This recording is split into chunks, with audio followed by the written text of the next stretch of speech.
خوبی رضا؟ مرسی ممنون. تو چطوری؟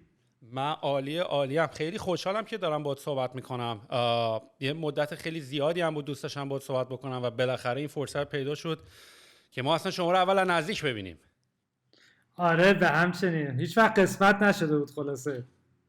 قسمت نشد آخه فکر میکنم یکی از دلایلش هم به خاطر اینکه مثلا قسمت نشد، نمیدونم، البته اینو منو تصحیح کن اگه اشتباه میگم، ولی فکر کنم تو اون بازه زمانی که مثلا شروع کردیم ماها، البته فکر کنم شما خیلی از ماه ریحون اون موقع قدیمی تر نسبت هم بودین، ولی نمیدونم چرا مثلا یه احساسی بود که اینا توی اون تیمن ما تو این تیم. البته فکر کنم شیپور بی‌طرف‌تر بود چون نه مثلا طرف من راکت آره من اینترنت. فکر کنم آره ما یکی از بی‌طرف‌ترین تیم‌ها بودیم و کلاً یکی از دلایلش هم اینه که همیشه سرمون تو کار خودمون بوده یه جورایی، یعنی خیلی هم اونجوری که باید شاید تو اکوسیستم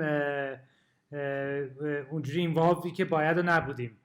ولی آره ما سال 90 شروع کردم من دیگه شیپ رو دیگه، برای همین الان حدوداً 10 سال شد دیگه، نزدیک 10 سال شد، 10 سال شده دیگه الان دیگه. آره اوه پس تو خیلی پس قدیمی. من حالا آره اینوری میلادیش من 2014 تا آخرای 2014 2015 من شروع کردم، یعنی چه زولش 7 سال پیش میشه.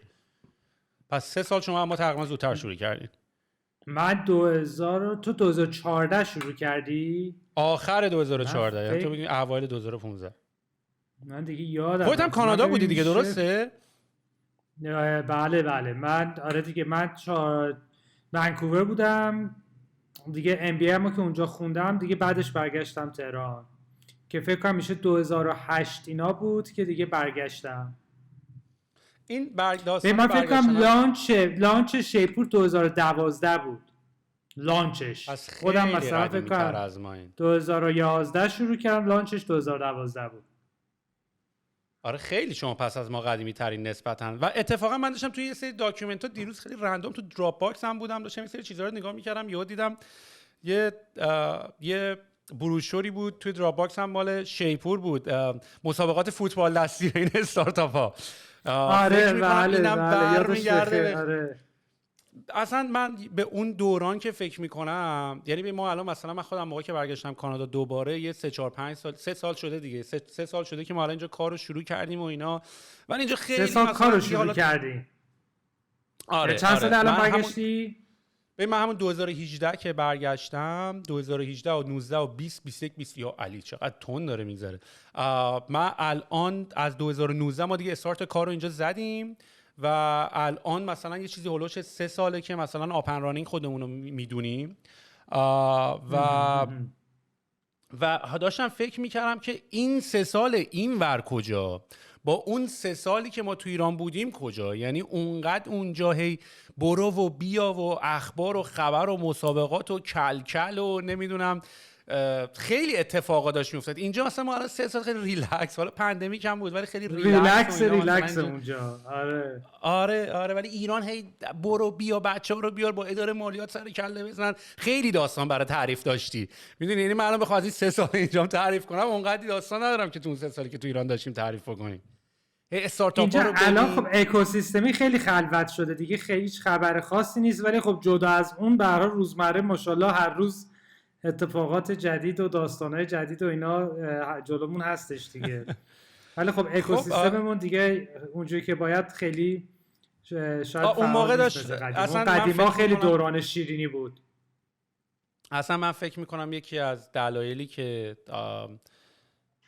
یکی از دلایلی که مثلا ما داریم این حرف رو میزنیم چون یه دوره یه سوی امیدی اومد و واقعا هم داشت میشد و هم عزمش رو جذب کرد و انرژی هم خیلی بالا بود و فکر کنم یکی از دلایلی که بله مثلا ما همچنان داریم راجع به این موضوع حرف میزنیم به خاطر اینکه داشت میشد و دیدیم. میدونی یعنی اگه داشت نمیشد و ندیده بودیم شاید دیگه الان مثلا انقدر داستانه، حالا مثلا بخوایم دوباره راجع به اون موضوع اینا قدیما حرف بزنیم دیگه خیلی راجعش صحبت نمی‌کردیم. ولی چون داشت میشد و دیدیم یه مقداری آدم دلش میسوزه. ولی خدا رو شکر باز شما که جز از کسایی هستی که دیگه تصمیم گرفتی و موندی و الان هستی و اتفاقا هم کسایی که مثلا یه مدتی کانادا بودن یا خارج از ایران بودن و بعد دوباره رفتن ایران، من میتونم درکشون بکنم از این نظری که از این نظری که مثلا تو واقعا یه کرمی آدم داره تا اون کرمه رو نره بریزه تو ایران دوباره برگرده. یعنی همیشه فکر این که من اگر برنگردم چه خواهد شد. من دقیقا فکر دلیلش نکنم همین که بود اگر دیگه. آره من 12 سال اینا کانادا بودم، الان حدودا 12 سالم هست که برگشتم. یعنی دقیقا همون اندازه ای که مثلا من بعد حالا دوران دانشگاه و دبیرستان اینا اونور بودم، الان همون اندازه هم دیگه برگشتم ایران الان.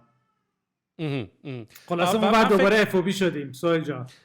آره میفهمم چی میگی و من فکر میکنم من یه مقداری هم میتونم حتی نوع بیزنس مدلی هم که انتخاب کردی، یعنی مثلا حالا نمیدونم اون موقع که تو اومدی اینجا زودتر و این کارا رو داشتی میکردی، من فکر کنم مثلا چون اینجا هم یه سری سایت هایی مثلا مثل اون موقع مثل کریگزلیست و کیجیجی، حتی من فکر کنم تو حتی خیلی مدلت خیلی شبیه تر به کیجیجیه تا کریگزلیست. کیجیجی مدلمون الان شبیه کیجیجیه، ولی خب ونکوور کیجیجی خیلی فعال نیست اصلا. یعنی اون موقع حالا من علاقم مثلا ایبی، آره دیگه ایبی و کریگزلیست بود دیگه، که بعد اومدیم ایران. خب آره دیگه اون موقع که هیچ کدوم وجود نداشت، خلایش رو قشنگ حس میکردم. یعنی من اصلا کارم تک نبود، هیچ دانش فنی هم نداشتم، ولی انقدر علاقه به این قضیه داشتم خلاصه و دیدم تو ایران هم وجود نداره دیگه، تصمیم گرفتم بیام دنبالش رو. بعد اون موقع هم خوبیش این بودش که خب خیلی کسی تو این کارا نبود تو ایران دیگه و وقت اینو داشتی که یاد بگیری و ترایل اند ارور بکنی و اشتباه بکنی و که با الان یعنی فرق داره. الان خب کامپتیشن سخت تره، خیلی همه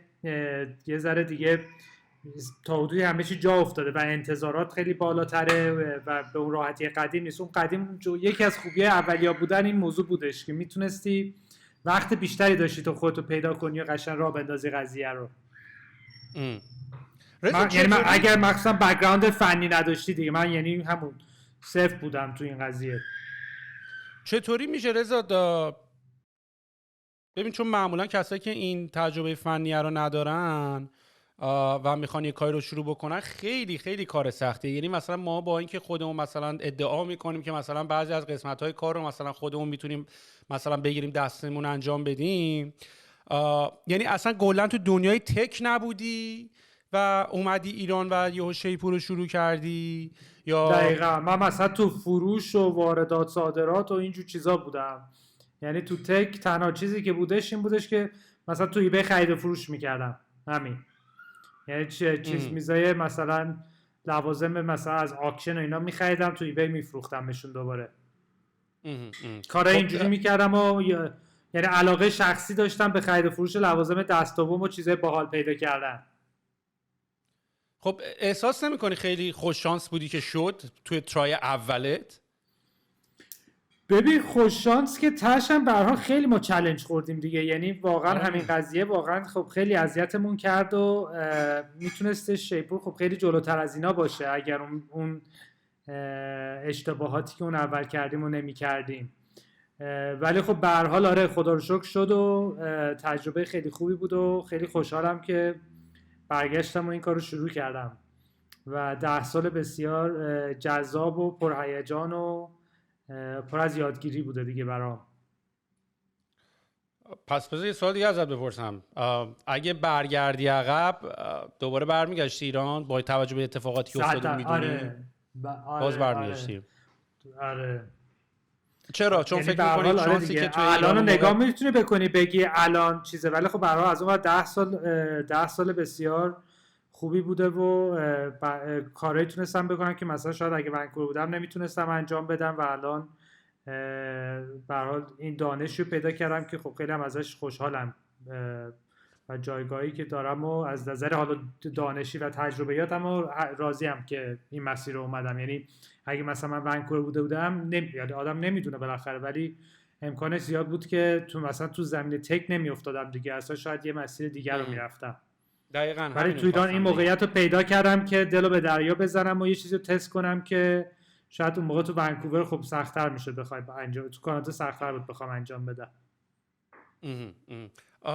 ولی من واقعا فکر می‌کنم خیلی خوششانسی رضا که اومدی بدون پشتوانه بک‌گراند تک اولین کارتو انجام دادی و شد. البته شاید به نفعت اصلا شده که توی دنیای تک نبودی، شاید با یه دید دیگه به این قضیه نگاه کردی.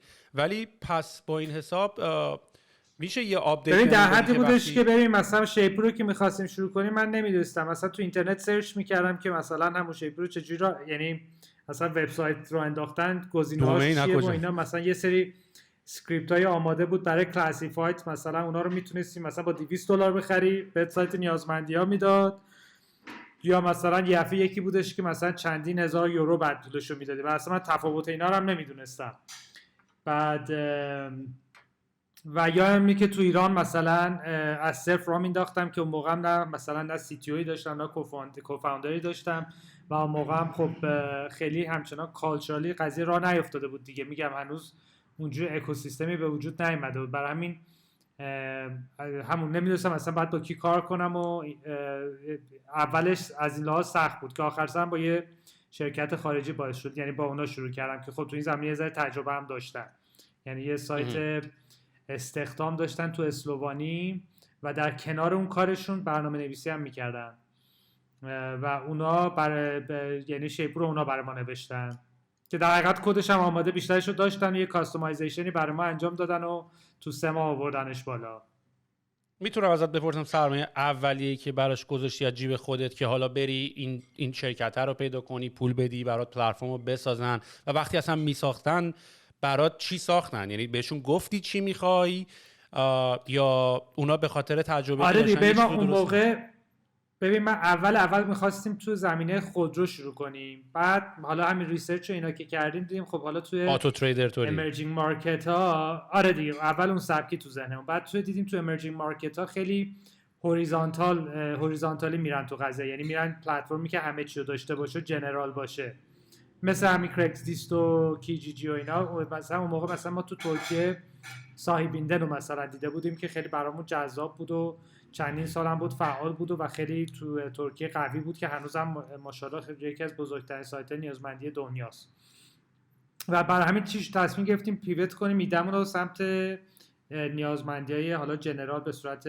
جنرال کلاسیفاید و خب با اینا که همکاری کردیم بیشتر رول مدلمون همون سایت ترکیه‌ای بود، ولی خب میگم دیگه اون موقع نه اصلا اون که حالت استارتاپ رو انداختن و مینیمم وایبل پروداکت و اینجور چیزا اصلا دانششو نداشتیم. من گفتم مثلا عین همون رو برامون کپی کن، میخوایم با اون شروع کنیم با یه سایت خیلی کامل با جزئیات بسیار زیاد برامون درست کردن، تحویل دادن بدون هیچ محتوایی توش دیگه. ما اونجوری شروع کردیم شیپ رو، بعد دیگه تازه شروع کردیم تو اطلاع قلقاش دستمون اومدن و از روش برداشتن و جمع جور کردنش و دیگه خلاصه پروسه از اونجا شروع شد.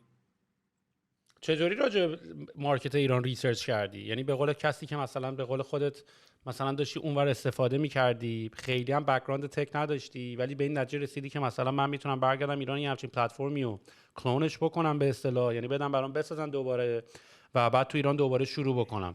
و اون موقع هم هنوز خیلی فکر کنم با توجه به زمانی که مثلا ما شروع کردیم تو قبل‌تر شروع کردی، هنوز خیلی اون جو استارتاپی هنوز اون موقع راه نیافتاده بود.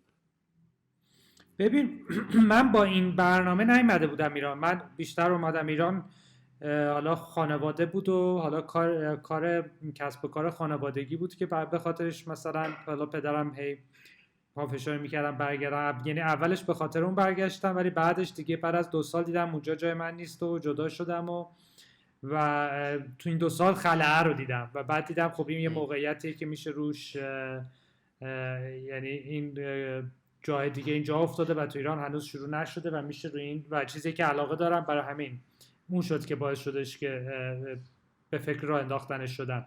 و از اون هم خب رامین و روز به دوتا، یعنی ما 3 تا کوفاوندر بودیم که با هم شیپ رو شروع کردیم که خب روز به از دوستای خانوادگیمون بود. اون موقع من یه جلسه باشون داشتم که اصلا ببینم اونا راجع به ایران، یعنی داشتم فکر می‌کردم برگردم کانادا یا ایران بمونم، که یه جلسه باشون داشتم که ببینم خب اونا راجع به ایران چی فکر میکنن و چه کارایی دارن میکنن، که تو این صحبت‌ها یه دفعه بحث نیازمندی‌ها پیش اومد که هم من خیلی علاقه داشتم هم اونا داشتن روش فکر میکردن و از اونجا شد که دیگه به هر حال جرقه خورد و 3 نفره یه سال بعد شیپ رو آوردیم بالا.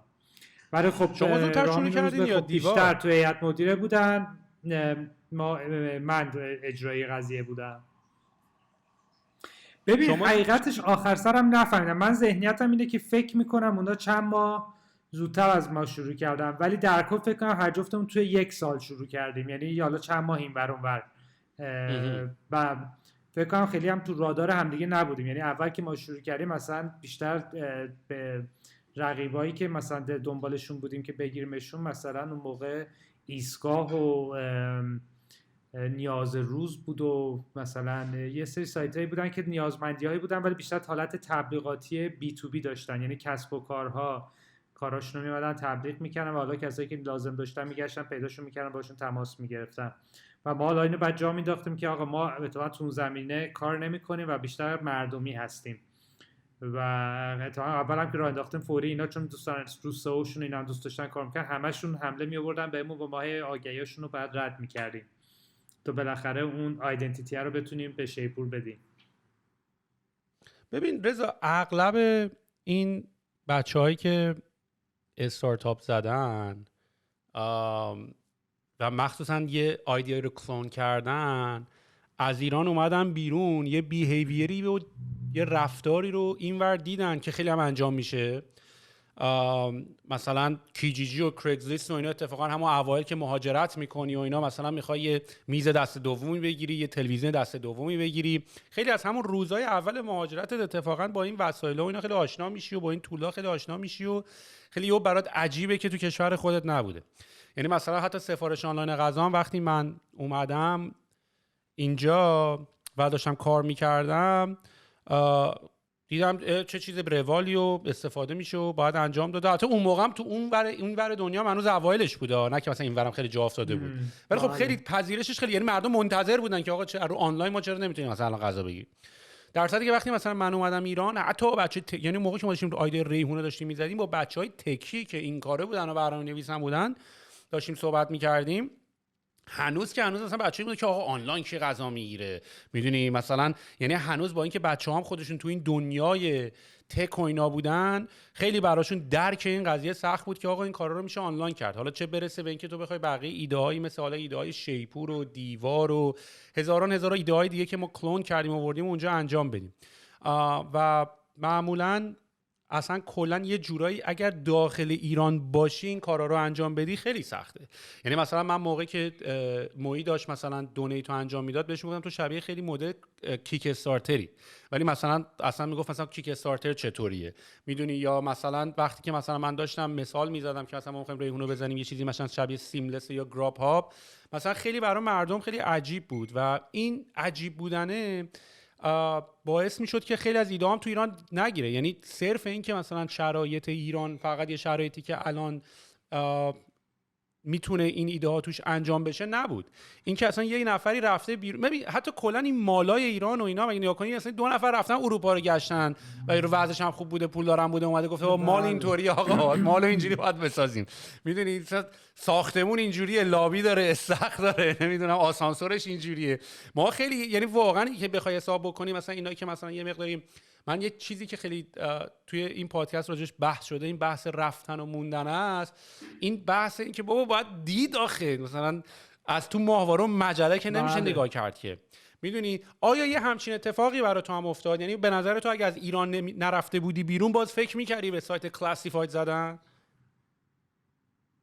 والا نمیدونم، من چون 14 سالم بود از ایران رفتم بیرون، یعنی حقیقتش به ذهنم نمیاد، واقعا نمیدونم اگه ایران می بودم چی میشد دیگه. یعنی خیلی حالا مسیر تو ایرانم چی میشد واقعا نمیدونم، ولی خب این که دانش اون رو داشتم 100% اون باعث شده که من برم دنبال این قضیه دیگه. یعنی اگه مثلا تو کانادا این نبود مثلا حالا کرگزلیست یا ایبی، خب هیچ وقت تو ایران شاید به فکرم نمیرسید. آره این یکی از بحثایی که من خیلی زیاد تو این می‌کنم. قضیه غذا که میگی، من قبلش 4 ماه تو چین بودم، داشتم ام بی که تو چین بودم اونجا، قبل از اینکه حالا داستان آنلاین دلیوری اینا شروع بشه مثل پیک برتر تو ایران بود. حالا تو چین یه قضیه یه لول حرفه‌ای‌ترش رو داشتن انجام میدادن. فکر کنم مثلا یه وبسایتی هم داشت و دفترچه داشت و من حتی ایده موقع مثلا ایده اونم یکی از ایده‌ام بود که مثلا بیارم ایران، ولی بعدش به قول تو اصلا آنلاین شروع شد و همه چی عوض شد. ولی ترانسفورمیشن غذا هم جالب بود که آره دیگه اون موقع کاملا سنتی، یعنی قبل از بین رستوران و آنلاین یه حالت یه لول تلفنی طور هم بعضی جاها شروع شده بود. آره دقیقا. که من آره اومده جذاب بود من برام. پیک برتر مال قبل از من بود. من وقتی اومدم دیگه پیک برتر نبود مسکه. نمیدونم چرا حالا نبودش. شکست خورد، چون یادمه توی دوره‌ای مثل خیلی صدا کرده بود. یعنی من خودم اومدم ایران همه دیدم پیک که آقا چیزا برتر نبود، ببخشید میونه حرف، یه اسم دیگه داشت. راست میگه، یه پیک برتر شماره مجله تلفن بود. بود آره اون مجله رنگین، یه پیک چیزی رنگین، بودش. یه چیز رنگین طور، رنگین پیک کمان، اصلا پیک نبود. رنگین. چی بود، یه شماره بود زنگ میزدی خلاصه سفارش میدادی غذا دیگه. حالا دارم سرچ هم می‌کنم اسمش پیک یادم نمیاد. رنگین، آره خانه رنگین، پیک پیک خانه نداشت. رنگین. پیک خان آره شاید همون بود. فکر کنم شاید پیک خانه خان رنگین فکر بود. کنم توش آره داشت. آره آره. جذب پیک موتوری، پیک موتوری بوده، همه کاری میکردن، غذا میبردن، خرید میکردن احتمالاً. و اتفاقا ببین خیلی مدلایی بوده که توی الان تو ترکیه و اینا هم خیلی ترکونده دیگه. یعنی مثلا اونایی که کلا لاجیستیکو گرفتن دستشون، مثلا سیستم موتور و رفت و آمدا رو گرفتن دستشون، خیلی بله دست و بالشون باز شد که سر نخو بگیرن دستشون. یعنی تو راحت این بود که یا از سفارش آنلاین غذا برسی به لاجیستیک، یا از لاجیستیک برسی به سفارش آنلاین غذا و سوپرمارکت و خیلی چیزای دیگه. و حالا اتفاقی که داره میفته غم انگیزه اینه که الان تقریبا خب ما خیلی کشورهای همسایه رو بنچمارک میکردیم مثل ترکیه و جاهای دیگر رو، و مثلا ما خودمون رو با یمکس پتی مقایسه میکردیم، نمیدونم الوپیک خودشون رو با گتی فکر کنم مقایسه میکرد. و الان اتفاقی که داره میفته اینه که همون مدت زمانی که گذشته اونا رو نگاه میکنی الان توی اروپا و لندن و اینا اکسپند کردن. به کجا رسیدم. بله ماها خیلی کار من کرده فکر کنم باشیم. ایران چند سال رشد خیلی خوبی داشت و اداپشن ریتمون خیلی خوب بود. یعنی درست دیر شروع کردیم ولی خیلی سریع هم این قشنگ این ایوالومنت رو توی کیفیت محصولاتی که میمد و میدیدیم. ولی بعدش دیگه چون حمایت نشد دیگه دوباره عقب افتاد دیگه میشه گفت. حالا حداقل یه این مقداری دید شخصا، یعنی اون اولاش من فکر کنم واقعا اون وبسایت اولیه اگه میدیدی خیلی کیفیتشون پایین بود دیگه و واقعا تو 2-3 سال خیلی تغییرات شد توی یعنی سرعت رشد واقعا خوبی داشت اکوسیستم که بعد حالا اتفاقاتی که افتاد دیگه. اصلا دقیقاً بحثم همینه. من یکی از بحثایی که مثلا با خیلی از آدما توی ایران دارم و اینا، بعضی از افرادی که هنوز شرکتاشون آپن رانینگه، اون دیگه استارتاپ نیست. مثلا این که حالا تو الان زنده یا شرکت داره کار میکنه و اون یه شرکتیه که قبلا هم میزدن تو ایران دیگه. یه شرکتی زدین و 10 نفر 20 نفر 100 نفر 200 نفر اصلا دارن توش کار میکنن زنده. کلمه استارتاپ، سرعت اسکیل استارتاپ توی برای بازه زمانی 3 تا 5 تا 6 سال که تو بخوای بگیری دیگه اون نیست.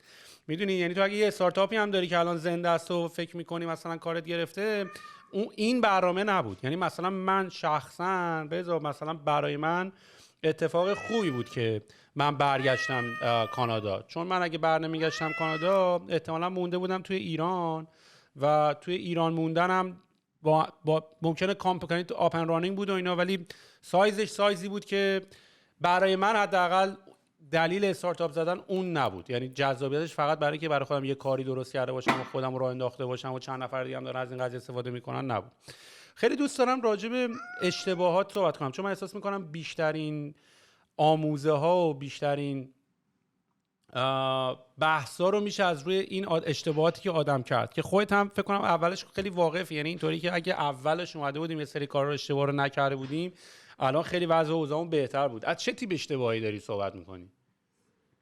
ببین خب برای من خب یکی از بخشاش حالا هم میشه گفت اشتباه بوده، هم دیگه چاره دیگه شاید هم نبوده. یعنی این بودش که با یه در حقیقت کوفاندر فنی شروع نکردم دیگه. یعنی این قسمت فنیه خب تو پشت سر هم ما تو چند سال اول به خاطرش عقب افتادیم و بعدم چون رقابت افتاد بعد محصولتو سعی میکردی خب خیلی پرفورمنسی به روز باشی و بتونی کیپ اپ بکنی. ما هم رقیبمون خب اگه باشیم، یعنی همونجوری که میدونی بچهای کافه بازار بودن که خب همه هم قشنگ اصلا بیسشون همه شریفی تکی بودن و دیگه تو زمینه برنامه‌نویسی به هر حال کارشون درست بود دیگه. و این که خب من هیچ بک‌گراند فنی نداشتم، رقابت کردن تو زمینه خب خیلی سخت بود و این هی باعث شد که هی جای مختلفش، مثلا ما اولین اپلیکیشنی که نوشتیم مثلا فون گپ بود، در صورتی که خب مثلا اونا مثلا نیتیو نوشته بودن و این فون گپ خب پرفورمنس خیلی خوبی نداشت و باز بد اکسپریانس شد برامون. یا اصلا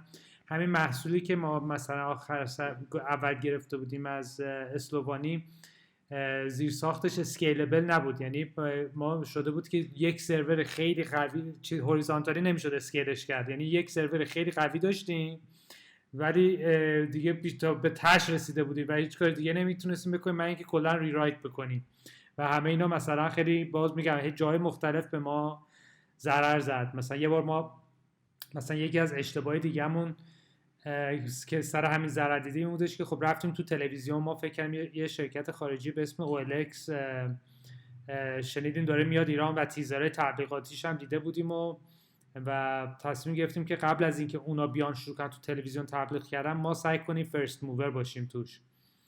چیزی که نمی‌دونستیم همون داستان اسکیلبیلیتی محصولمون بود دیگه و اینکه تلویزیون یک دفعه یه ترافیک بالایی میاد روی سایت تو و اگه نتونه تو هندلش بکنی خب کرش میکنه و ما هم بودم فکر کنم اولین پلتفرمی بودیم که رفتیم رو تلویزیون، یعنی تجربهش هم تو دوره بریامون نبودش که بخوایم حداقل یه هدزاپی روش داشته باشیم و رفتیم تو تلویزیون از همون شب اول شروع کردیم کرش کردن، یعنی تا برنامه تلویزیون پخش میکرد دقیقا اون جایی که ما بعد مشتری ها رو میگرفتیم توش کرش میکردیم و از اون برم مثلا تیزرامو داشتیم فرهنگ سازی میکردیم روی صنعت نیازمندی ها و این تاش باعث شدش که ما یه رپیتیشنی بگیم که خیلی کندیم ما اصلا خوب کار نمیکنیم، ولی از اون ور یه فرهنگ سازی کردیم رو نیازمندی ها که چقدر خوبه و این هوا و رقیبامون در ازاش خوب تونستن رشد بکنن و این خودش مثلا باز ما رو کلی عقب انداخت اولش. ولی خب بعد دیگه بعد از یه مدت بعد از چند سال که دیگه حالا هم خودم خیلی تجربه‌ام بیشتر شد تو این زمینه و بعد یه ریرایتی کردیم شیپ رو، از اون موقع به بعد خب دیگه قضیه عوض شد و دیگه این کاست و ند کمتر شد برام، ولی خب همچنان به هر حال این اگه یه کوفاوندری از اول بود و با هم دیگه پا به پای هم دیگه دو تا ساید بیزنس رو می‌بردیم جلو خب خیلی خوب بود دیگه. مثلا همونجوری که حالا مثلا تو کیس الوپیک مثلا مرشاد و مهدی رو می‌بینی خب با هم دیگه خوب خوبی هستن دیگه، خوب میتونن دوباره قشنگ با هم بردن جلو و کامبینیشن خیلی خوب و قوی هستش که خب دستنهایی میگم دیگه خیلی سخت‌تر میکنه قضیه رو. این داستانه که داری تلویزیون میگی قبل از بیلبورداست یا بعد از بیلبورداست؟ چون یه دوره‌ای هم شما تهران رو بیلبورد بندی کردین رسما. آره یا شاید هم همزمان با هم رفتیمش، یادم نمیاد حقیقتش. موضوع مال از کدامین خزانه؟ اون موقع دیگه ما فاندریزینگ هم کرده بودیم، یعنی ما پامگرنت همونجور که اومد تو مثلا تو سرمایه گذاری کرد در کنارش تو شیپور هم سرمایه گذاری کرد و بعد اونها یکی از اینوستورهای دومین بزرگترین سایت نیازمندی دنیا به اسم اویتو بودن و خب دانش خوبی در کل تو نیازمندی‌ها داشتن و اونا هم بودن که راهنمایی می‌کردن به ما که آقا الان قبل از OLX الان میاد قراره از مثلا حسابی پول خرج کنه و بهتر قبل از که اونا بیان شما برین تو تلویزیون. ولی میگم هیچ کدوم در جریان این داستان تک دپتمون نبودیم، یعنی چالنجایی که توش داشتیم. این داستانی که آره حالا من دقیقاً شیپور فکر کنم اولین سایتی بودش که چیز کرد اول سرمایه‌گذاری خارجی. آره دیگه ما و سراوا همزمان، یعنی پامگرنت جزو اولیا بودن که اومدن تو ایران دیگه و این شانسو خب ما آوردیم که ما رو تو ما اینوست کردن.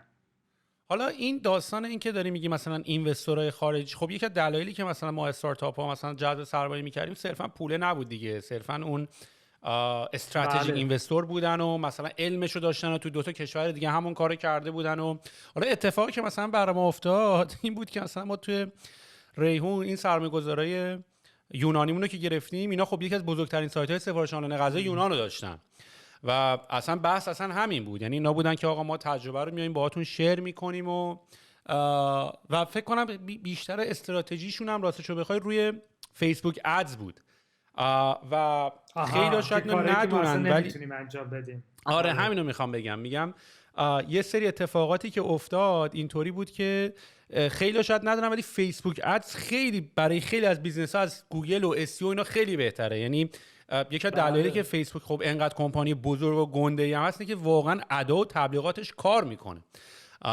و میگم شاید مثلا ما تو ایران خیلی استفاده نکردیم و اینا خیلی نمیدونیم و گوگل ادز و اینا رو بیشتر نگاه کاملا میکنیم یکی از استراتژی خیلی همونجور که سرچ انجین خیلی مهمه، اونم دقیقاً به قول شما دقیقاً به قول همون، اونم به همون اندازه مهم بوده دیگه. آره و اصلا یه دقیقاً که بعد فیچرایی دقیقاً تو ایران اصلا جواب کار نمیکرد.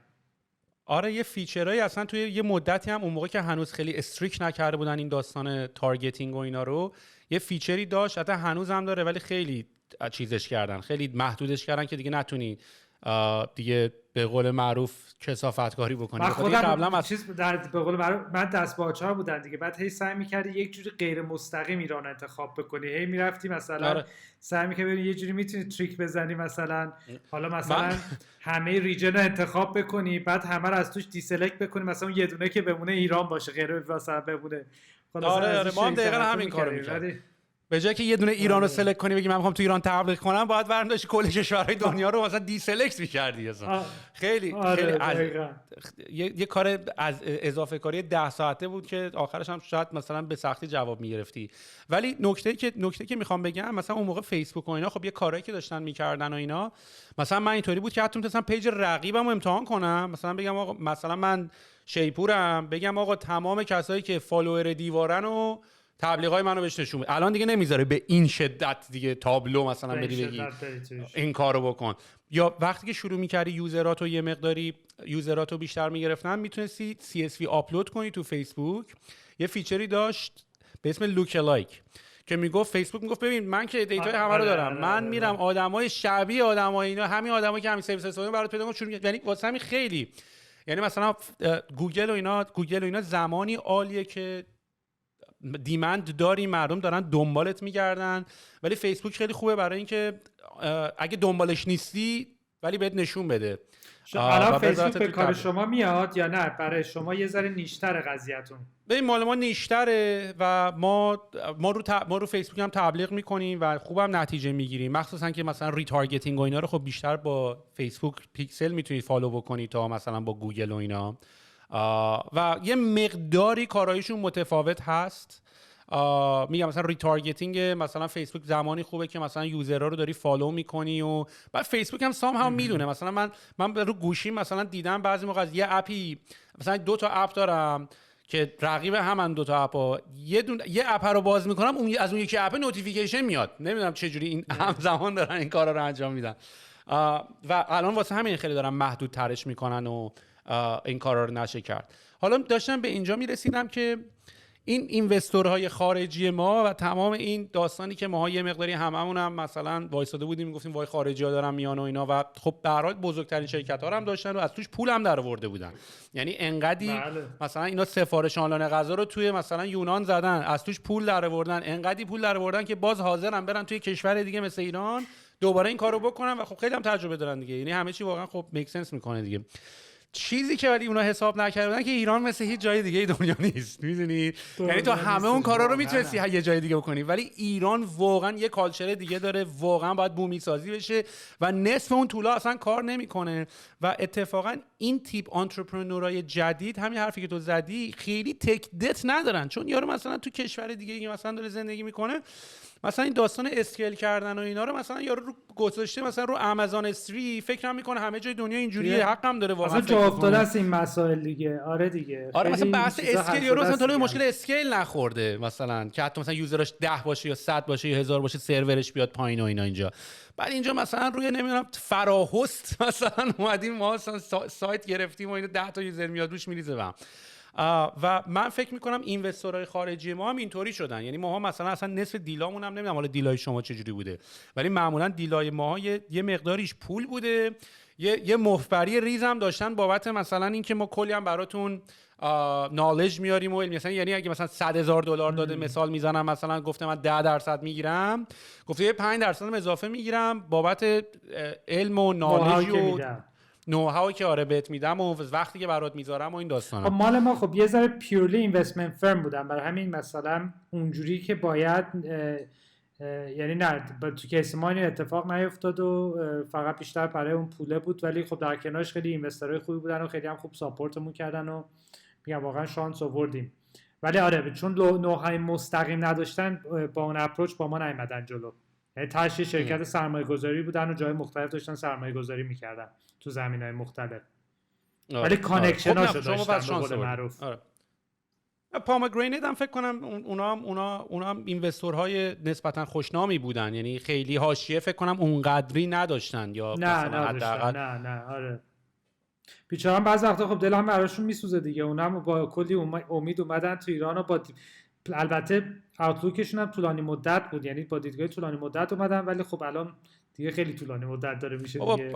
بعضی موقع من ولی واقعا فکر میکنم دم اینا گرم، این خارجی‌ها که حالا به هزار اسم استارتاپ‌ها و نمیدونم شبنامه و این اتفاقا براش افتاد و اینا، ولی اینا بیشتر دید داشتن و دیدن و ایرانو بررسی کردن تا داخلی‌ها. میدونی، یعنی داخلی‌ها خودشون واقعا نفهمیدن ولی اینا از اون ور داشتن میدیدن. فقط میگم خیلی روی این فیسبوک ادز و اینا حساب باز کرد، چون من دیدم کلا مثلا یونانیای ما که تمام استراتژیشون رو همین فیسبوک بود. یعنی مثلا ما اینجوری که اومدیم آره اومد دید گوگل فیلتر کردیت کارت نیست اصلا، یا اصلا کورکوفرش ریخته بود. ادوردز هم نمیتونستی بری آره. و خیلی کارهای مثلا چیز باید میکردی، یعنی باید خیلی کارهای کانال‌های تبلیغاتی آفتاب و چی میگن ورزش 3 و آره حتی همون گوگل و اینا باید میرفتی تو ستینگ ها، مثلا یه سری ستینگ ها رو نصف ترکینگ ها رو باید دیسیبل میکردی که بتونی کار بکنی، چون اگه می‌خواستی دیتا رو بدی گوگل فیلترت میکرد و اونا هم یهو بریدن. یعنی مثلا ما هم خیلی از اینوستورامون اومدن روی این حساب که فکر کردن با چه سرعتی الان میان اسکیل میکنن و یه مقداری هم راستش رو بخوای رضا، حالا شاید تو بیشتر اینسایت داشته باشی، چون چیزی مثل نیازمندی ها نیازش واقعا بیشتره تا مثلا چیزی مثل سفارش آنلاین غذا. اداپشن ما یه سری اون موقع که اومده بودیم ایران یه سری اعدادی رو داشتن به ما میگفتن که خیلی جذاب بود، مثل 80 میلیون نمیدونم نفر جمعیت ایران و نمیدونم پنتریشن اینترنت نمیدونم اینجوری و نمیدونم 50% مملکت پنتریشن و آره همه زیر 30 سالن و نمیدونم همه رو موبایلن و انقدر یوزر تلگرام داریم. اونجا هم که دیدی آمار تعداد یوزرها و یوزرهای تلگرام بود، یعنی اصلا می‌خواستن آمار بدن که مثلا چند نفر اینترنت آره دیگه طرف یه بار رفته رو تلگرام دیگه اینترنت یوزر بود. آره و ما یه سری اعداد اینطوری داشتیم، ولی وقتی رفتیم تو مارکت مثلا ما خودمون اینوستورهای خارجیمون خیلی یعنی مثلا من بهشون گفتم آقا داری اشتباه می‌کنی، یعنی مثلا یارو مثلا میگفت ما این ماه اینقدر میزنیم، ماه بعد مثلا 20 برابر میکنیم و من اینجوریه که ببین فکر نمی‌کنم یعنی انقدر فکر نکنم خوش باشه قضیه که مثلا یا اینا یا همچین تجربه‌ای سرعت رشد اینطوری داشتن. سرعت بالا رو تو کیس ما میشدنی بود ولی با فرهنگ سازی دیگه، یعنی تو ایران هم اگه میدونی مردمش خیلی اهل دست دوم نیستن، یعنی هر کس میخواد یه چیزی بخره بیشتر دنبال کالای نو خریدنه و برای چشم هم چشمی این چیزا هم هستش، خیلی دست دومه اون موقع که اصلا نبود. یعنی مثلا همین الانش هم اگه مثلا یکی بخواد ماشین لباسشویی بخره، ظرفشویی بخره، یخچال بخره و اینا، دست دوم خیلی کمتر هستن کسایی که این کارو انجام بدن. ولی خب خدا رو شکر نسبت به قدیم خب خیلی بهتر شده و اینم بیشتر فکر می‌کنیم خب به خاطر فرهنگ‌سازی که بود. ما میگم چند سال تلویزیون واقعا هزینه کردیم سر این موضوع که اینو جا بندازیم که آقا دست دوم خریدن خوبه و محاسنش چیه و میگم سرعت رشد بالا رو فکر می‌کنم با تبلیغات ATL تو ایران میشد اون موقع که یعنی با فرهنگ‌سازی، یعنی بخوای ارگانیک رشد بکنی نه فکر می‌کنم خیلی طول می‌کشید. توی چیزایی که کارهایی که فرهنگ‌سازی لازم داشتن و به قول تو اصلا کانسپتش هنوز جا افتاده نبوده تو ایران. ببین وقتی از فرهنگ‌سازی داری حرف میزنی همین فقط داستان خرید لوازم دست دو بیشتر مد نظرته؟ اینو می‌خواستین جا بندازین؟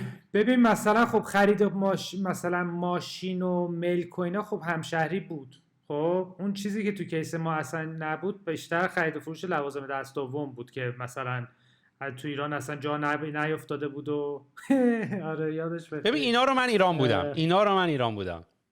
ببین این اولین کمپینی بودش که ما محصولمون رو که دوباره ریرایت کردیم، اولین کمپینی بودش که دیگه می‌خواستیم به قول معروف دیگه همه چیمون آماده کردیم که دوباره شروع کنیم دیگه و از اینجا هم رشد شیپور واقعا شروع شد و خب کمپین خیلی کریتیوی هم بود. اونی که کدوم بوده اون حالا من یه توضیح سریع بدم برای اونایی که دارن گوش میدن. من اسکرین شیر کردم عکسای کمپینای بیلبوردی که یه دوره شیپور رفته بود توی سطح تهران رفته بودین یا جای دیگه هم رفته بودین؟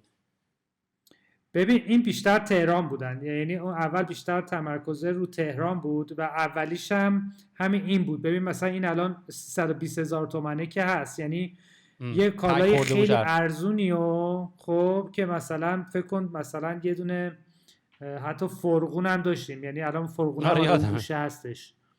خب مثلا 65,000 تومان، انگار که آقا طرف یک بیلبورد خیلی بزرگ تو اتوبان همت گرفته داره یه فرغونش رو 65,000 تومان میخواد بفروشه. یعنی و هدف اونم این بودش که خیلی در واقع وایرال بشه دیگه کمپین دیگه، که آخه اونا برای چی رفتن تو بزرگترین بیلبورد شهر یه فرغون دست دوم برای ولی من یادم شما که بیلبورد رفته بودین، چون من از مخالفان سرسخت بیلبوردم و شما هم زود رفته بودین نسبتاً به قول معروف، یعنی هنوز مثلا ماها ترجیح میدادیم مثلا پولمون رو تو آنلاین بسوزونیم تا آفلاین. اینا چقدر براتون در اومد؟ ببین حالا قیمتاشو که دیگه اون موقع یادم نیست، ولی میگم ما چون بعد کچینگ اپ داشتیم به قول من، یعنی عقب افتادیم و سرعت بعد اون رشد رو سریع دوباره یعنی رشد میکردیم، لازم داشتیم این کار بکنیم. و وقتی تو میخوای چرا فشار اینوستر رو برای رشدتون بود؟ چون ما همین داستان داشتیم. شرکت چی؟ فشار اینوستر رو برای رشد داشتیم، چون این داستان رو ما هم داشتیم یعنی مثلا گذاشته بودن پشتمون یه سری عدد، یعنی اگه به یه لولی میرسید خب دیگه ما اون جایگاهی که الان پیدا کردیم و پیدا نمی‌کردیم. یعنی خب مثلا اون موقع دیوار داشت حسابی رشد می‌کرد و ما داشتیم درجا می‌زدیم و اگه این مثلا یک سال دیگه ادامه پیدا می‌کرد دیگه ما جایگاهی برای خودمون نمیتونستیم و خیلی مهم بود که سریع بتونیم حجم بازار بگیم. و حالا میگم تو بیزنس با بیزنس فرق میکنه، ولی تو زمینه نیازمندی‌ها این که تاپ آف مایند بشی خیلی مهمه. یعنی تو بتونی این تاپ آف مایندی که بشی و همه بگن آقا خرید و فروش دستمون مثلا بگن شیپور، این کارت برندت میشه و بعد دیگه وقتی اینو جا بندازی دیگه در حقیقت اون پوزیشن تو برای خودت گرفتی و میتونی به قول من بشینی عقب و لذتشو ببری. و این کار خیلی تاپ آف مایند درست کردن خب ATL خیلی کمکش میکنه. یعنی وقتی تاپ آف مایندی که بخوای تو زمان، یعنی وقتی میخوای تو حداقل زمان بیشترین تاپ آف مایند رو بگیری، اون موقع میشه که خب تبلیغات ATL کمک میکنه. بعد میتونستین ترک بکنین مثلا تبلیغات تلویزیونتون و تبلیغات آفلاینتون رو افیشنت. مثلا تلویزیون من حالا الان شاید احتمال روش‌های بهتری پیدا شده، ولی مثلا اون موقع احتمالاً فقط تایم رو نگاه می‌کردین، یعنی تایمی که تبلیغ روی تلویزیون ایر میشه رو با ترافیکی که اون موقع اون سایت پیدا میکنه. آره دیگه، یکی این که خب مثلا ما میگفتیم کمپینمون 1 ماه دیگه، ما ترافیک قبل از 1 ماهمون رو میدونستیم و بعدش هم بعد از اینکه 1 ماه تموم شد هم میدیدیم و اینو چیز میکردیم دیگه، رقم کاست پر یوزرش رو در می آوردیم و میتونستیم قشنگ میجرش بکنیم و هر کمپینی هم که میرفتیم هم تازه میتونستیم میجر بکنیم. مثلا بگیم که آقا این برنامه تلویزیونی رفتیم انقدر پرش کردیم، این یکی انقدر پرش کردیم، این چند انقدر اکوزیشن برامون آورد، این یکی انقدر اکوزیشن آورد. این از نظر میجر کردنش خیلی سخت نبود و واقعا یادت میاد استیکینس یوزرها چطوری بود؟ یعنی مثلا بعد از اینکه تبلیغات رفت کلی ما هر بار که رفتیم 2 برابر شدیم. ما اون موقع به شرطی که محصولات خوب باشه، ما و حالا میگم بیزنس با بیزنس هم فرق، ولی اون موقع ما هر کمپینی که میرفتیم 2 برابر میکنیم. یعنی واقعا توی مثلا توی 1 سال 2 سال ما شیپور فکر کنم مثلا چند 10 برابر شد ترافیکش و تونست یه دفعه برگ میگم برای ما تونست اون وقت اون جایگاهی که دنبالش بودیم و برای خودمون بگیریم. ولی اگه نرفته بودیم واقعا به احتمال زیاد الان این جایگاه شیپور نداشت. پس از کرده خود راضی برای بیلبورد و تلویزیون و آره اون کمپینا واقعا خیلی یعنی دقیقاً یکی این که محصول 2 تا چیز باعث شد که دوباره میگم ما یه دفعه رشد شد. یکی این که محصولمون رو واقعا ریرایت کردیم و یکی محصول بسیار سریع و خوبی شدش و یعنی اکسپریانس خوبی میتونستیم بدیم و بعد روش پروموشن کردیم دیگه، تراکشن داشتیم دیگه، یعنی هر بار که میرفتیم 2 برابر میشدیم و استیکینسمون هم قشنگ همه میموندن. یعنی حالا فکر کن 10% بعدش ریزش داشتیم، ولی آره یعنی خیلی رشد یه دفعه سریع داشتیم به خاطر این کمپینا. بعد رضا فکر میکنی اوورلپتون با دیوار چطوریه؟ یعنی مثلا چون معمولا اینجا اتفاقی که خود ما برای ما میفته، یعنی مثلا معمولا ما هم تو کیجیجی پست میکنیم هم رو کریگزلیست. حالا شاید براوز کردن نه، ولی اون کسی که داره پست میکنه معمولا تو همه مارکت پلیس ها میذاره. البته الان ماشاءالله باز فیسبوک مارکت پلیس باز هم کریگزلیست رو ترکونده هم کیجی که خیلی داره سعی میکنه خودش رو برسونه. من این دفعه که اومده بودم ونکوور واقعا بیلبورد اون پلیس کاملا گرفته بود جمع جا رو. یعنی مثلا من بیشتر فیسبوک مارکت پلیس میرفتم تا کریگزلیست این دفعه که رفتم. و آره دیگه، یعنی فیسبوک الان تو زمین نیازمندی ها کلا یه دیسراپشنی برای خودش به وجود آورد. یعنی خیلی از این نیازمندی سنتی الان چالش خواهند داشت به خاطرش. ولی فکر میکنید توی ایران این اتفاق برای شما افتاد؟ یعنی مثلا تجربه‌ای داشتی که مثلا یه سری اوورلپ بین همون پستایی که توی شیپور بزنن تو دیوارم بزنن و برعکس؟ که همین الان هم هستش. الان مثلا میخوای بریم ماشین و ملک بگیری، واقعا اکثریت آگهی‌ها تو هر جفتش هستن. یعنی خیلی اوورلپمون زیاده، ولی در کنارش هم خب ما یه سری آدینسایی داریم که دیوار ندارن و دیوار هم یه سری آدینس دارن که ما نداریم دیگه. بعد شما مثلا توی ترانزکشن و اینا، چون من فکر میکنم، حالا میگم من خیلی وقت بررسی نکردم، ایران نبودم، دیوار یه مقداری حالت بدون پلیس بودن و شبیه کریگزلیست خیلی آزاده، هر کی هر چی دوست داره بذاره، هر کی هر خریدی خواست بکنه. احساسم اینه که شیپور یه مقداری مادریشن داره. این آره دیگه، یکی از چیزایی بودش که ما رو خب متفاوت کرده بود. البته الان میگم حالا که دیگه دو تا سایت جا افتادن، حدودا هر دو تو اینجور چیزا الان مثلا دیوارم فکر می‌کنم مادریشن خیلی خوبی داره و رو اعتماد سازی داره کار میکنه. الان دیگه اونا خیلی محسوس شاید نباشن، ولی قدیما خیلی محسوس تر بودن این چیزا.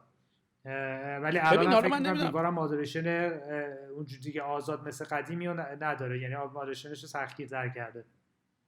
همچنان ولی ما فکر میکنم روی سری از مسائل حساسیتمون بیشتر باشه. مثلا ببین دیگه جزئیاتش الان به صورت ریز توی قسمت مادریشن میگم شما رو قانونمندتر باشیم دیگه، یعنی بای د بوک بیشتر بریم جلو دیگه به صورت کلی. یعنی همیشه قوانین رو رعایت سعی کردیم باشیم. اگه مثلا آیین‌نامه بیاد سعی بکنیم مثلا اگه حیوانی هستش که مثلا نباید باشه، واقعا از همون اول سعی میکنیم جلوش رو بگیریم، که البته تو بعضی از گروه بندی هم باعث شدش خب به خاطر همین مسائل کمتر رشد کنیم. برای همین میگم الان یه ذره خیلی دیگه شباهت خیلی بیشتر شده، ولی بعضی جاها من فکر میکنم، حالا بازم مطمئن نیستم، شاید همچنان ما سختگیری بیشتری داشته باشیم. ببین یه اتفاقی چیزی هست که من اینجا خیلی میبینم، مثلا تو یوتیوبرها و اینا میبینم و اینا، مثلا اینه که یکی از تفریح‌ها اینه که مثلا لیستینگ های شیپور و لیستینگ های دیوار رو مثلا این چرت و پرتایی که ملت مثلا پست کردن و سوژه میکنن و مثلا قیمت ها و تایتلی که براش نوشتن و اینا، که بعضی موقع احساس کردم چه فری ادورتایزینگ خوبی، یعنی یه جای خیلی جذاب و باحالیه برای اینکه مثلا البته بعضیش فکر میکنم اینترنال بودن ها، یعنی بعضیش یعنی در حقیقت یه جوری میشد سعی میکردن به یه جوری که کمپین مانند استراتژی مارکتینگ سعی میکردن اینجوری برای خود. آره ولی خب در کل نه، ارگانیک هم میمد، ارگانیک هر جفتش بود خلاصه، برای روشی بود که جوابم میداد، خوب بودش. خب ببین مثلا من چون مثلا تو کریگزلیست اون اتفاقایی که مثلا اون دوره من یادم افتاد و اینا، خب مثلا اتفاقای خیلی عجیب غریب میافتاد. مثلا یکی از قسمت‌های خیلی اکتیو کریگزلیست مثلا این قسمت سکسش و نمیدونم فاحشه خونه و آدما میتونن مثلا برن اونجا لیستینگ، یعنی تو خارج از کشور اینا و خیلی مثلا کریگزلیست هم خیلی سعی کرد اون چنل‌ها رو شات داون بکنه و اینا. خب همین میخوام بگم و احتمالاً ملت اسما رو هم عوض میکنن، یعنی مثلا ساقیه یه چیزی گذاشته مثلا با یه کدی گذاشته که همه میفهمن، ما نمیفهمیم. الان میدونی داری سوال میکنی من میگم یا اصلا در جریان نیستی؟ نه من نمیدونم، نه من رو حساب اینجا گفتم. من یه مدت اتفاقی که افتاد توی هم شیپور و هم دیوار آگهی کفش میذاشتن، بعد مثلا میگفتش نمیدونم کفش پشت باز، کفش جلو باز، کفش با جعبه، کفش بی جعبه، و یعنی چون اول که خب به عنوان به صورت آگهی ماساژ و اینا میذاشتن که خب ما همه جلو اونا رو گرفتیم و دیگه اجازه نمیدادیم، ولی بعد دیگه بر همین خلاق شده بودن دیگه. یه بعد از یه مدت فهمیدیم که آقا کاتگوری کفش ما کلا شده این چیزا. آخه و هم دیمندش مثل که هست، هم طرزش هست، هم تقاضا. ببین بعد چیز ما یه بار مثلا رفتیم کجا بود ما رو بردن، یعنی همین پیش پلیس فتا و اینا، که بعد مثلا قشنگ باندهایی بودن که باندهای سنگین که از طریق سایت‌های مثل ما این کارا رو میکردن و میگفت مثلا پرونده نشون میگفت شما نمیدونی چه خانواده هایی زندگیشون سر این موضوع الان پاشیده. و خلاصه یکی از دغدغه‌های خیلی سختشون بود که با این قضیه بتونن مهارش کنن. و آره دیگه یکی از کانال‌های اصلیشون هم همین سایت‌های مثل دیوار و شیپور و اینا بود اون موقع. خب الان ولی خب خیلی کمتر شده، یعنی دیگه ما خیلی سفت همه روشون زوم شدن و الان دیگه یعنی نباید دیگه وجود داشته باشه. من اینکه باز یه روش جدیدی پیدا کنن دوباره خلاصه پیداشون بشه. پیرن جلوواز مثلا این سری. آره دیگه. ببین اصلا حالا این داستان ذهن، ببین ذهن تا کجا میره. مثلا ما ایرانی‌ها ماشاءالله تو این چیزا که میشه خلاقیتمون ولی خیلی برام جالبه. باید بپیچه بین اونا که یه همچین چیزی اینطوریه، یا اون فردی هم که داره براوز میکنن باید خودش حدس بزنه، یعنی باید بپیچه بینشون، یعنی یکی دوره باید بگی که ببین این جعبه ها اونا اینو نمیدونم چه جوری یعنی چه جوری یه دفعه پخش شد، منم نمیدونم. حالا فکر کنم آگهی ها اگه مثلا چند تاشو بخونی کم کم شاید دستت بیاد. مثلا کفشه رو شبیه یک ساعت هم اجاره میدادم مثلا یه چیزایی اینجوری هم توش بود شاید. ولی آره دیگه چه جوری اینا شروع میشه منم حقیقتش نمیدونم. اینا دیگه از خودشون بپرسید. حالا یه داستان توی همین داستانای اتفاقاتی که بین این سایت‌های لیستینگ و اینا میفته، این داستان قیمت‌های ماشین و خونه که یه دوره‌ای فکر کنم از سایت‌ها خواستن که سایت‌هایی که مثل کلاسیفاید اینا خواستن قیمت ماشین و خونه رو نذارن. این داستان هنوز یکی از چالنج‌های خیلی سختمون بود. الان نه، ولی واقعا چیز بود دیگه، یعنی برای یه ذره شرایط چون سخت شده بود و تورم و قیمت داشت میرفت بالا، خیلی یه کمپینی رفتن بر ضد ماها و ما رو داشتن تبدیل میکردن به اینکه ما داریم باعث این گرونی‌ها میشیم و عوضی که بیان از ما کمک بگیرن که سعی کنیم شفافیت تو بازار بیاریم و کنترل کنیم قیمتو، برعکسش رفتن دیگه. یعنی این یه ذره برای ما سخت شدش و کلی جلسه باشون داشت که آقا بیاین از این، یعنی ما شاید بتونیم تو این زمینه کمک کنیم، ولی چون شرایط خیلی حساس بود خب دیگه ریسک نکردن و یه چندین ماه بود که ما در حقیقت قیمت هم خودرو و املاک رو برداشتیم و بدون اونم خیلی ارزش آفرینیمون کمتر میشه دیگه. یعنی تو اگه ماشین قیمت داشته باشه خب میشه همشهری قدیم و خب تجربه خیلی خوبی به کاربرات نمیدی دیگه، که خب به هر حال دوران یه ذره سختی بود. ولی الان هر دوش آزاده و دوباره قیمتو برگشته. آخه با زیرساختی که کشور ما داره واقعا شفافیت یه جوری بعضی موقع کار نمیکنه. ببین مثلا الان همین اتفاقو من این ورم دارم میبینم. مثلا مثالش که میتونم شبیه باشه همین استاک مارکت. ببین استاک مارکت، خب مثلا من داشتم فکر میکردم مثلا دلیلی که مثلا این داستانای AMC و گیم اسپات و اینا اومد که تونستن سهام‌ها رو بالا پایین بکنن و یه سری آدم بخرن و اینا، یکی از دلایلش به نظر من به خاطر همین شفافیت و اکسس بود. میدونی زمان قدیم تو می‌خواستی سهامم بخری بالا پایین بکنی، مثلا حتی اگه همه می‌دونستن یه سهام میره بالا، همه که نمی‌تونستن اون توان داشته باشن با یه اپ موبایل سری اپ رو بگیرن دستشون سهامو بخرن، سهام بره بالا سهام بیاد پایین. بین یه آدمایی بوده، حتی اینساید اینفورمیشن هم اگه داشتی باز فقط بین یه سری افرادی بوده. و بعد که این اکسس به دست همه خیلی افتاد، یعنی اصلا اتفاقی که بینش کلا این پامپ اند دامپ این داستانو دارن دیگه، قدرت دارن توی یه ردیتی با هم یه صحبت بکنن، یه 1000 نفر خب میتونن واقعا مانیپولیت بکنن. یعنی واقعا مثلا من حتی فکر میکنم این کسایی که مثلا توی این داستان خرید خودرو و فروش خودرو اینا بودن، خب صبح می اومدن قیمت ها رو نگاه میکردن. آره دیگه یه سریا بودن دلالا بودن که با هم سعی میکردن مثلا آره دیگه شروع میکردن آفر دادن و یه جوری طوری میکردن که خودشون قیمت ها رو میبردن بالا. ولی ما حرفمون بودش که ما میتونستیم بر اساس دیتایی که داریم بتونیم بگیم آقا این ماشین مثلا الان مثلا اینقدر بالای قیمته، این زیر قیمته و با این شفافیت رو نشون میدیم که این گرونه مثلا نرو ازش بخر، مثلا اینجوری مثلا دنبالش بودیم که کمک کنیم. آره ولی دیگه از سایت، ولی یواش یواش فکر میکنم، من دقیقاً همین فکر رو میکنم. من فکر میکنم کریگزلیست آخرش همچنان تا به امروز خیلی استفاده میشه و موفقه. کیجیجی خیلی داره دست و پا میزنه. ببین کیجیجی شما تو تورنتویی الان؟ من تورنتو. خب تو تورنتو که کیجیجی، ما تو ونکوور کیجیجی خیلی فعاله، تورنتو که الان از کریگزلیست جلوتره کیجیجی. نه آره تو نیستش؟ کانادا خب برای کلا کیجیجی جلوتره، ولی خب کریگزلیست هنوز سالی بیشتر از $1 بیلیون مثلا 2000 من داشتم آره مثلا نه چیزی البته آمارشون. درآمدش دیگه الان نزولی شده ولی همچنان بزرگترین سایت نیازمندی دنیاست. آره ولی دست نزده، ولی یعنی من من یه فکر کنم شیر خیلی شیبش خیلی نزولیش هم بره بالا با فیسبوک مارکت پلیس. یعنی من فکر کنم 5 سال دیگه کریگزلیست دیگه نه اصلا اصلا کریگزلیست که الان هست آخه نخواهد بود. کریگزلیست بذار من یه اسکرینم یه شیر بکنم، اصلا قیافه آدم کریگزلیست رو میبینه. اپم بالاخره داد بیرون، اپم بعد از بالاخره اپ داده. آخه این چیه؟ ولی ببین، ولی من یه چند تا تئوری دارم برای اینکه دست نزده بهش. مثلا نگاه کن جرال لیبر، یعنی واقعا هر ببین چیزی که همون مثلا سال ساخته. به قول تو 1 بیلیون فروش، کل امپلوی 60-70 نفرن. یعنی اینش هم خیلی جذاب. یعنی همین الان ما مثلا چند صد نفریم، اینا چه جوری 60-70 نفر بزرگترین سایت نیازمندی دنیا. خیلی جالبه. ببین یه احساسی که مثلا من میکنم که تو مثلا کریگلیست و کیجیجی و اینا اتفاق افتاد، خب کیجیجی خیلی زرق و برق‌تر داشته و تو مطمئن بودی که اگه از کیجیجی بخوای خرید بکنی یه جای کار من باید شارژ بشم، یکی باید شارژ بشه این وسط دیگه. وقتی این همه آدم و کاستومر ساپورت و سایت زرق و برق و دیزاین دار و اینا ساختن، یکی باید پولشو بده دیگه. دقیقاً. کریگزلیست رو حساب این که میدیدی آقا اینجوری میگفتی واقعا این واقعا کامیونیتیه، حالت یعنی واقعا مال اوپن. آره دیگه دقیقاً کامیونیتی ورژن طور بود. از دنبال پول در آوردن کسی نیست.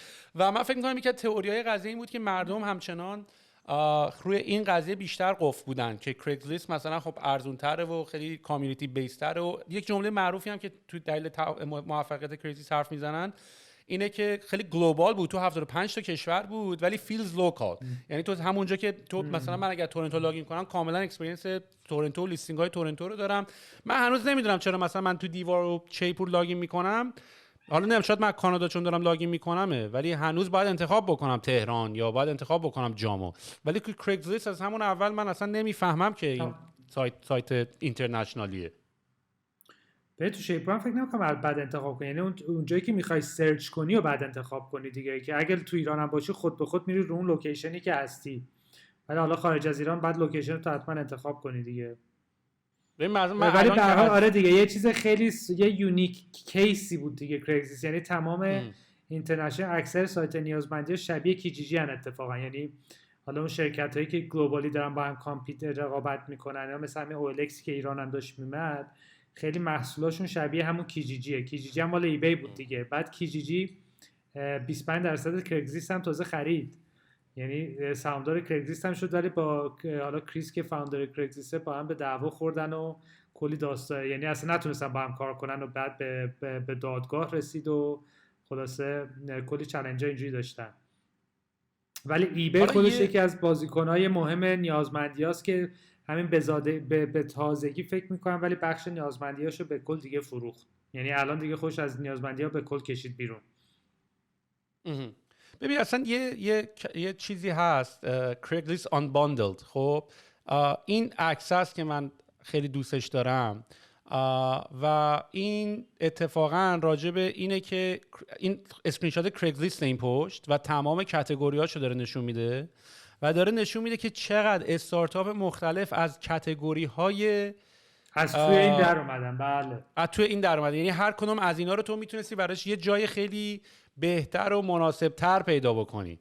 یعنی مثلا حتی مثلا نیا کن از مثلا ایر بی ام بی تو قسمت هاوسینگ و روم شیردش بوده، مثلا نمیدونم کیک استارتر مثلا تو قسمت فور سیلش بوده، نمیدونم اوبر قسمت ترانسپورتش بوده. یعنی داره نشون میده که آقا چه جوری دنیا آنباندل شد. یعنی اینترنت اولش که اومد همه چی خیلی سنترالایز بود و برای با یه سرویسی مثل کریگزلیست همه کارو میتونستی بکنی، ولی الان بابت هر کاتگوری یه استارتاپی اومده. مثلا این دیسکاشن فروم ها شده کورا، اتفاقا این قسمتی که ما توشیم ما هم خودمون رو اینجوری میبینیم دیگه. ما خودمون رو آنباندل حالا ما یه لول بدتر داریم میبینیم. ما حالا آنباندل کردن کورا و فیسبوک گروپه تو کیس مثلا ترایب ما، ولی مثلا سرویسز مثلا لسنز مثلا اومده، کورسرا اومده، کد اکادمی اومده و اتفاقا داشت نشون میده که چقدر اپورتونیتی بود برای یعنی مثلا فقط زده آن باندل کردن Craigslist 8.87 billion raised today by startups.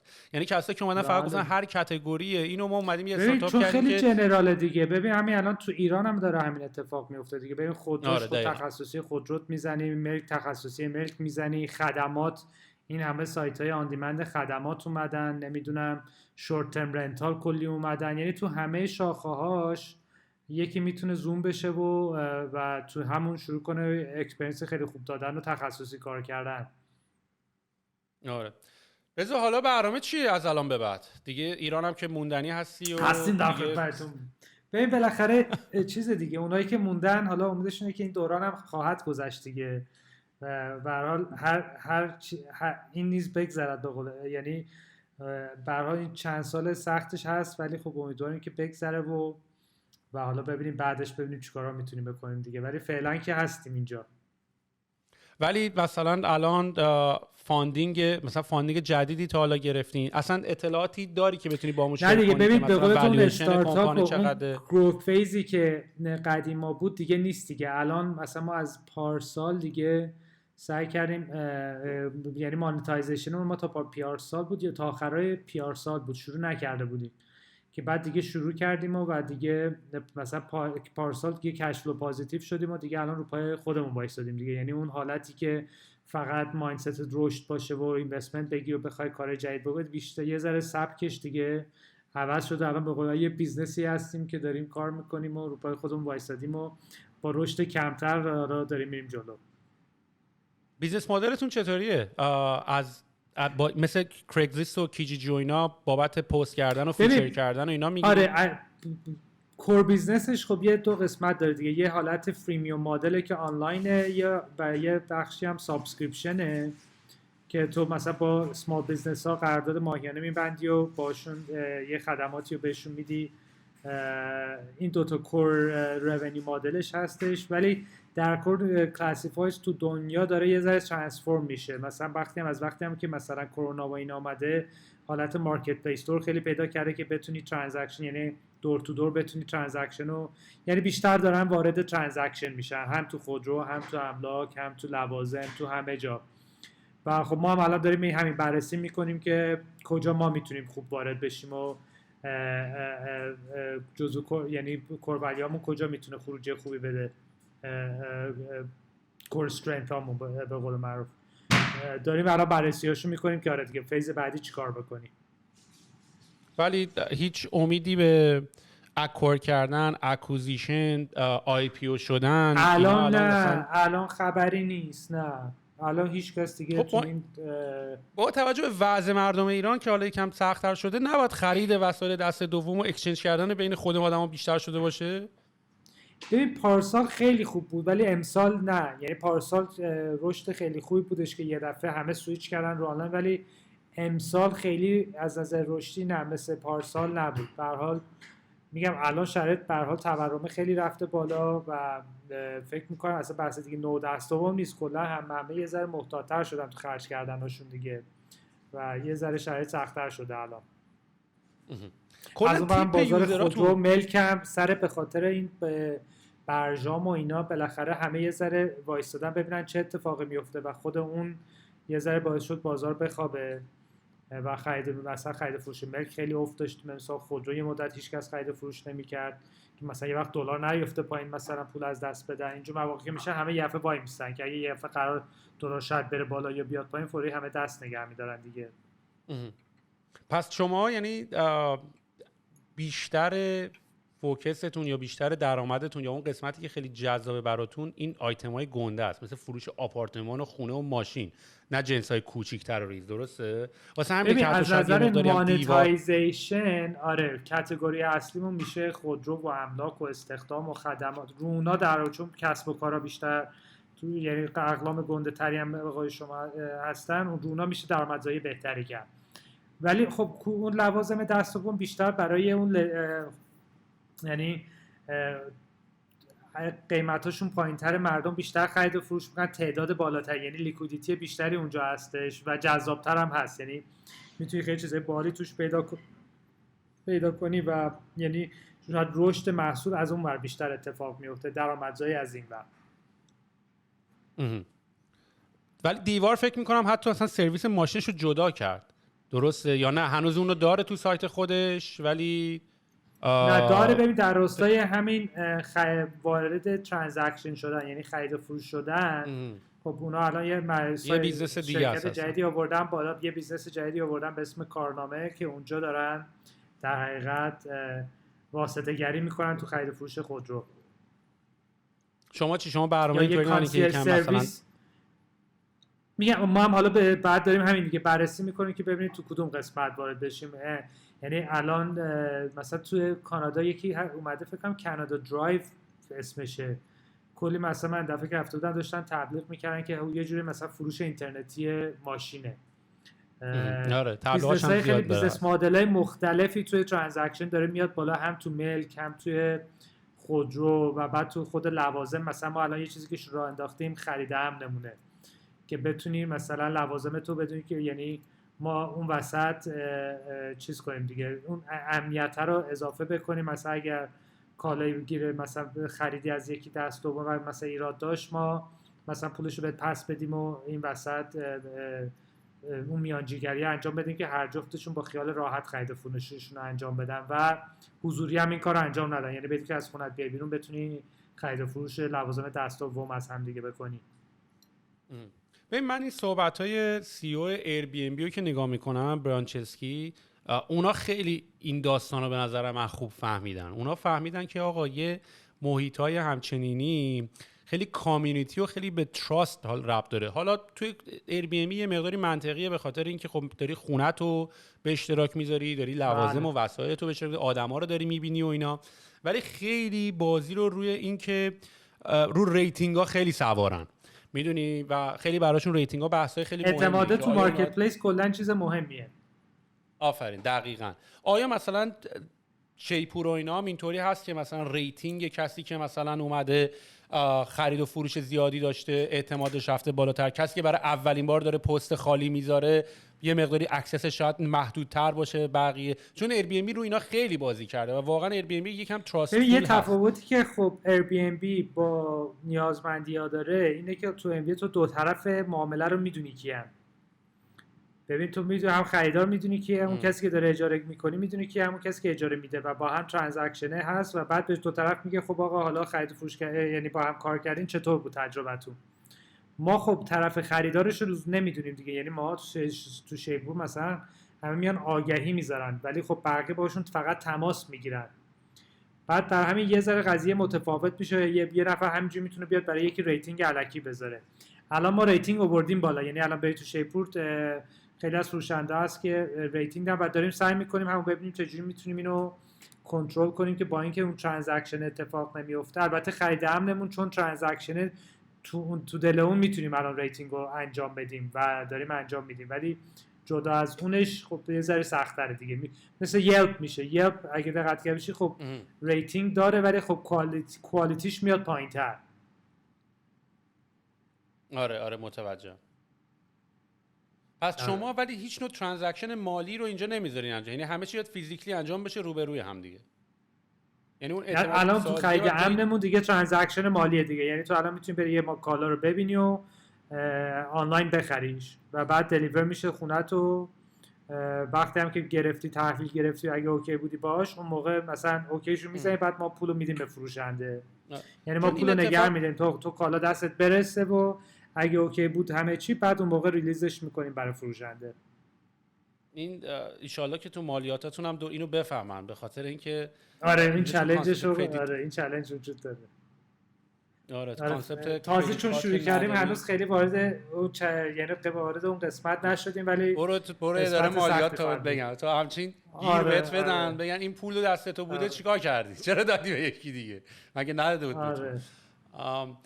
ولی یه اتفاق دیگه هم که مثلا من دارم میبینم میفته، مثلا ایر بی ام بی هم خب خیلی کارهایی که توش میکنن و اینا سعی میکنن که مثلا یه قیمت خونه رو مثلا میرن میبینن لیستینگ رو از تو ایر بی ام بی پیدا میکنن، ایمیل یارو با هم تو چت صحبت میکنن، آفلاین میرن با هم دیگه صحبت میکنن که اون قسمتی که مثلا حالا پیمنت ایر بی ام بی چون کم هم ور نمیداره ماشاءالله مثلا ایر بی ام بی و اینا، بله ماشاءالله، بتونن مثلا یکم دیل ارزون تر با هم دیگه ببندن. ولی خب مردم سعی میکنن خیلی گرون شده ایر بی ام بی. آره ولی ببین خب مثلا یه سری چیزایی میده ترجیح میدی هنوز با ایر بی ام بی بکنی، مثلا بیمه میکنه. میدونی مثلا خونه ها اگه خونه تو مثلا بدی به یه نفر دیگه و خونت خراب بشه تا سقف $1,000,000 خونه رو بیمه میکنه. نمیدونم مثلا کانفرم میکنه، یعنی با آخرش مثلا اینی که تو با ایر بی ام بی طرفی اتفاقا نکته خوبیه، چون با یه ترد بله. پارتی طرفی که به هر حال یه شرکتیه میتونی بری باش بحث بکنی. ولی نمیدونم مثلا شما یا خدماتی مثل خدمات بیمه، خدمات یه همچین چیزایی رو اضافه نکردین یا اصلا تو فکرتون نیست بکنین؟ تو لاین اپ تو مثلا تو ما خرید و فروش ماشین چرا دیگه، هم مثلا ما یه چیزی که یه بار آوردیم بالا فاین لیزینگ بود دیگه. تو ایران لیزینگ مثلا تو خارج خب همه فایننس میکنن و لیز میکنن، تو ایران یه ذره هنوز جا نیفتاده که یعنی سیستمش هم متفاوته در حقیقت. ولی لیزینگ آوردیم بالا ولی چون عدم شفافیت توش وجود داره اونجور که باید توش نتونستیم موفق بشیم. بیمم بیمه رو نمیدونم، فکر میکنم بیمه رو حقیقتش بیمه میشه آورد بالا، یعنی فکر میکنم در آینده بالاخره خواهیم آوردش، ولی الان تو اولویتامون نبوده. ولی چندین بار یعنی نزدیک به لانچ کردنش شدیم که بخوایم بیاریمش بالا. چیز دیگه سایت بیزنس های کوچیکی که در کنار این کورت میتونی توش مانتایزیشن داشته باشی دیگه، که بعضیش اتفاقا خیلی هم میتونه کوچیک هم نباشه. آره عالی. و به عنوان یه سوال آخرم که دوست دارم ازت بپرسم اینه که جونم. تجربه رفتن بچه‌هات برای مهاجرت نداشتین؟ ببین خیلی، چرا اون واقعا یکی از دغدغه‌های خیلی اصلی مونه هنوز همچنان هم هست. یکی از موقع کرونا که شد یه ذره قطع شد، یعنی قبل از کرونا یه دفعه خیلی زیاد شده بود، سر کرونا قطع شد چون دیگه همه لاک داون شده بودن و کسی خیلی چیز نمیگه، ولی الان دوباره راه افتاده و خب خیلی حیفه دیگه و نیروی خوبمون خب همه دارن میرن و به هر حال هر کسی هم داری صحبت میکنی اگرم نرفته تو فکر رفتنه. این قسمتش واقعا یه ذره سخت میکنه همه چی رو، ولی دیگه کارش هم نمیشه کرد و دیگه بعد باش کنار بیایم دیگه. ولی نه یکی از چالنج‌ها، یعنی میشه گفت یکی از بزرگترین چالنج‌هامون همچنان هستش الان. الان چند نفرین کلاً؟ ببین ما نزدیک 400 نفریم الان. 400 نفرین؟ یا علی میتونی آره مثلا بگی چند درصد سلزن، چند درصد تکن، چند درصد مثلا؟ ببین تکمون حدوداً فکر میکنم 70 نفر باشه، سیلزمون 100 خورده نفر مثلا. بعد از اون ور یه تیم داریم برای چک کردن آگهی ها، اونا خودشون حدود نزدیک 100 نفرن و بعد بخش ساپورتیو مارکتینگ، اچ آر، مالی، همه اینا هم هستن دیگه. ولی دو تا اتوماسیون اینا رفتین، مثلا ایمیج ریکگنیشنی عکس‌ها رو بتونه مثلا خوش پیدا کنه، تکس‌ها رو مثلا بتونه فلگ بکنه؟ اونا رو حقیقتش زیر ساختش رو الان آوردیم بالا که کم کم بتونیم شروع کنیم روش این کار رو کردن، ولی اونجوری که باید نه، هنوز روی ایمیج ریکگنیشن اینا کار نکردیم و حقیقتش هم نمیدونیم من میخوایم یعنی اینترنالی به قضیه رو ببریم جلو یا شاید بهتر باشه که چون به اون کوالیتیه که میخوای رسیدن به اون حقیقتش خیلی وخیر خواهد بود، یعنی به اون استاندارد بالا. برای همین شاید هم اصلا بهتر باشه که بخوایم اوتسورسش بکنیم، ولی هنوز اونم اونجوری که باید تصمیم نگرفتیم روش. ولی از زیر ساختش رو الان آوردیم بالا که اگه بخوایم میتونیم دیگه اینترنال شروع کنیم روش کار کردن. و حدسم هم اینه که تهران بزرگترین تارگت مارکتتونه و بعدش کدوم شهرها میشه؟ ببین ما تو شمال کشور خیلی خوبیم، مثلا کلا تو قسمت نیمه، یعنی اون قسمت شمالی کشور در کل تراکشن خوبی داریم و تهران دیگه. چرا فکر می‌کنی؟ در کل تو استانا ما فکر کنم به خاطر اینکه تو تلویزیون رفتیم تو استانا اورنس خوبی داریم. توی مازندران که اصلا اولیم، مثلا اگه تو یعنی نمبر 1 هستیم. تو جای دیگه تو شمالی حالا مثلا رقابت نزدیکتری داریم و خب تو جنوب نفاصلمون با دیوار یه ذره بیشتره. عالی عالی. رضا اربابیان خیلی خیلی خوشحال شدم باهات صحبت کردم. خیلی ممنون از اینکه وقت گذاشتی. صحبت خوبی بود. آره من کلی هم یاد گرفتم ازتون. نه ممنون، خواهش می‌کنم، لطف کردی که اومدی. و حالا میگم ایشالله که بازم همینطوری که جلو رفتیم بازم با هم صحبت بکنیم. یعنی تیپ پادکست اینطوریه که هر حالا، چون احتمالاً داستانم احتمالاً زیاد خواهد پیش اومد، یه بار که حالا داستانی مثلا پیش اومد و اینا دوباره میشیم یکم راجع به این داستانا صحبت میکنیم. بحث رگولاتوری و اینا رو من خیلی دوست دارم تو این داستان، چون اینور هنوز سر کرگزلیست و کیجیجی و این داستانا مثلا هنوز داری میبینی یه سری داستانایی که اتفاق داره میفته رو. و من اتفاقا مقایسه کردن چه اتفاقاتی اینور میفته و چقدر به شبیه ایرانه برام جالبه. یعنی چون احساس میکنم تو ایران به قول خودت این تصمیمای همین تصمیمای الکی که میگیرن اگه بفهمن بقیه دنیا هم چیکار دارن میکنن، خب شاید یکم راحت‌تر تصمیم میگیرن. تو ایران یارو مثلا یه مشکلی براش پیش اومده، فکر میکنه اولین بار این مشکل دنیا پیش اومده، در صورتی که جای دیگه هم این مشکل پیش اومده و دارن راجعش صحبت میکنن، راجعش بحث میکنن، میشه سریع حلش کرد. آره رضا خیلی ممنون، لطف کردی. حتما خوشحال میشم. آره باز با هم دوباره صحبت میکنیم. دمت هم گرم. حتما. مرسی سوجان. قربانت. روز خوبی داشته باشی.